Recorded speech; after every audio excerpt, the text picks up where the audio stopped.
Hello, Emmanuel Church. This is Pastor Leanne Rose, your new interim minister, and what a time to be in transition. And we are here. We're trying to figure it out, just like many of you are. You will find that there are some churches that are streaming services that look much like what they do on a Sunday morning. But unfortunately, we haven't had a chance to gather and do the usual yet and figure out what that is together. So we're going to try a few different things. Today, we'll take a look at the story, we'll reflect, and have some moments of prayer together. But let's start by remembering that the Spirit of God moves in breath and wind. Let's take a deep breath in and let it out. We'll do that again. Let it out. Our story today comes from the Gospel according to John in the 9th chapter. It starts, "When walking down the street, Jesus saw a man blind from birth, and the disciples asked, 'Rabbi, who sinned, this man or his parents, causing him to be born blind?' Jesus said, 'You're asking the wrong question. You're looking for someone to blame. There's no cause-effect here.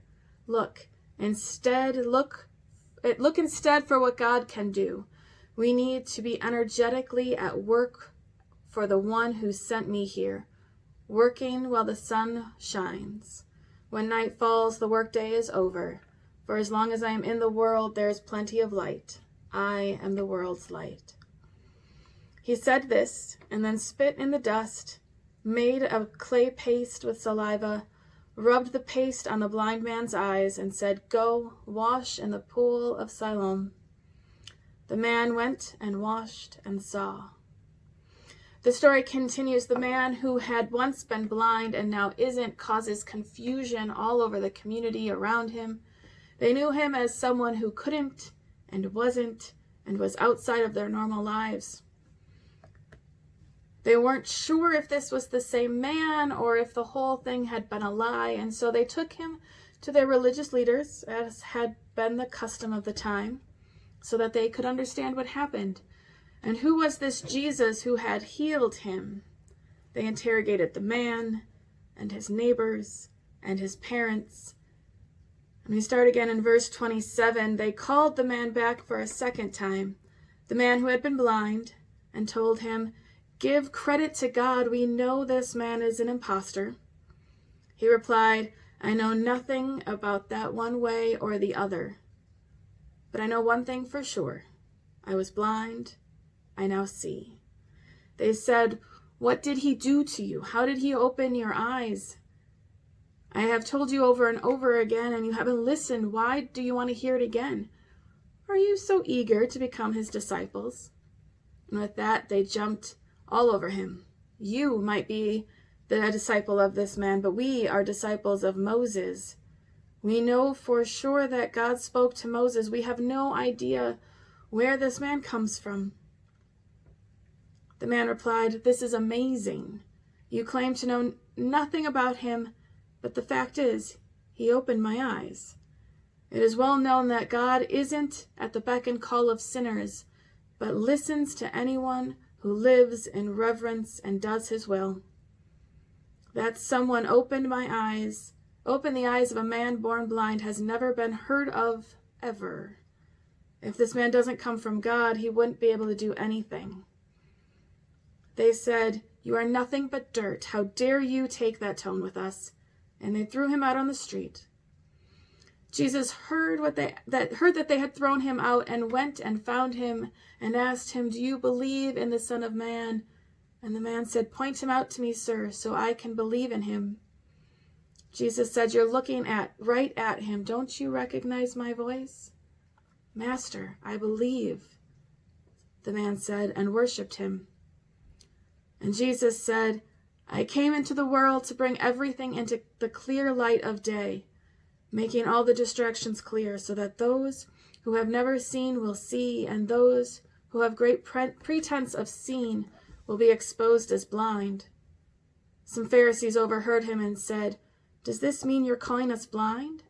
And Jesus said, "If you were really blind, you would be blameless. But since you claim to see everything so well, you're accountable for every fault and failure."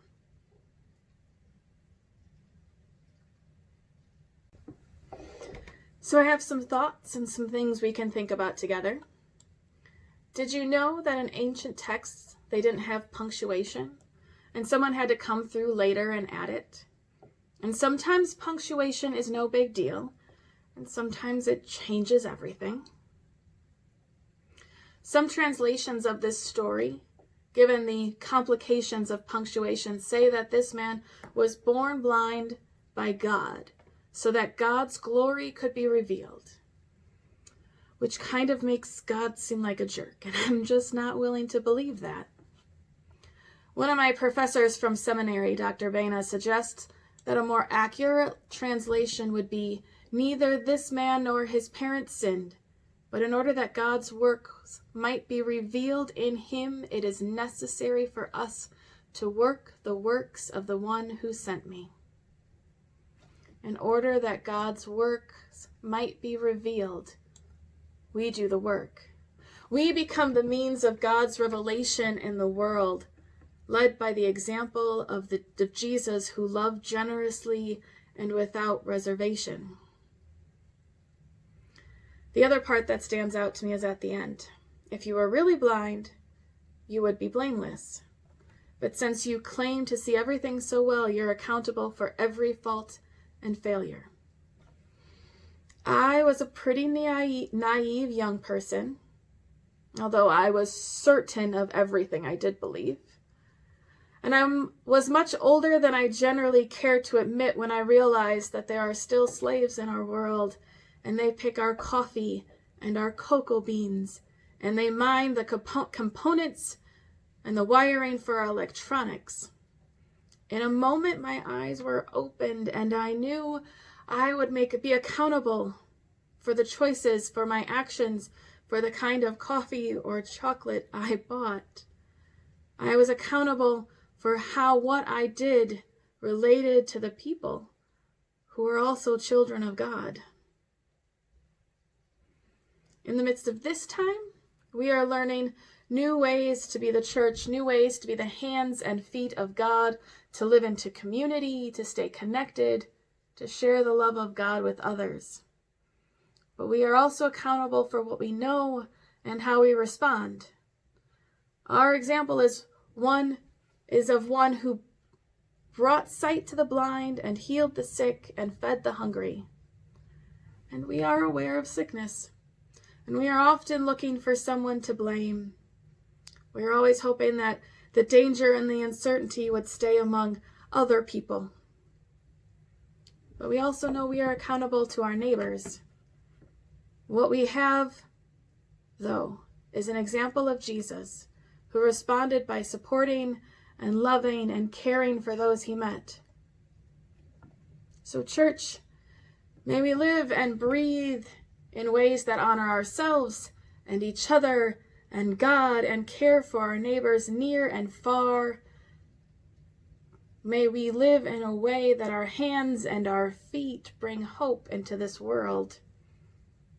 And I have some tangible ideas for us this week. Are you able to give of your time, of your energy? Make phone calls to someone, check in, a meal for someone who can't leave. Do a drop and run. Drop the food off, leave before anyone gets to the door. Of course, always practicing good hand washing for the hands of God that are yours. Maybe you still have an income and you're able to hire someone who's out of work to help you clean up a yard or start planting in spring. Maybe there are new and creative ways we haven't even thought of yet to live as church, to be community, to care for each other, to be accountable for what we are seeing and what we know. Beloved community, we have some ways to stay connected. If you are in need of something or have something to offer, you're welcome to email or call me or Donna in the church office. Our emails will be below. We also have a Google Doc with a running list of folks offering or asking for support. Consider calling 3 people each day. Include your church family in those calls. Some contact information for our shut-ins went out in an email this week. We know they're missing their families and friends visiting. One way we can stay connected with one another is to share what's bringing us life and joy in the midst of these days. I'm going to share with you one thing that brings me joy. It's a podcast called Awesome with Allison. There she is. She's super upbeat, but she understands struggle. This month, she was doing a read-along with a book and conversation with a book called The 4 Agreements. It's lasting all through a month with one agreement each week. I was going to follow along. I fell behind. I'm still on the first agreement.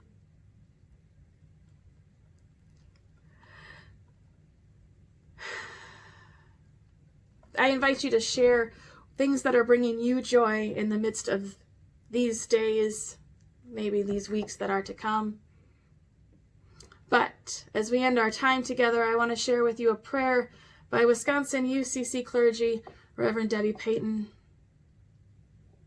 Let us join in prayer. May you find calm, peace, and patience in this time of sacrifice, fear, and disease. May you seek facts and truth while taking seriously the ways to lessen the impact of this virus. May you find ways to serve the most vulnerable and in need of food, shelter, and staples for daily use in healthy and healing ways.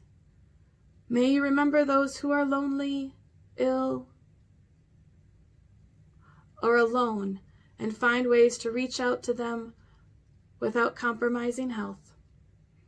May you keep in mind what is best for the common good of all God's people.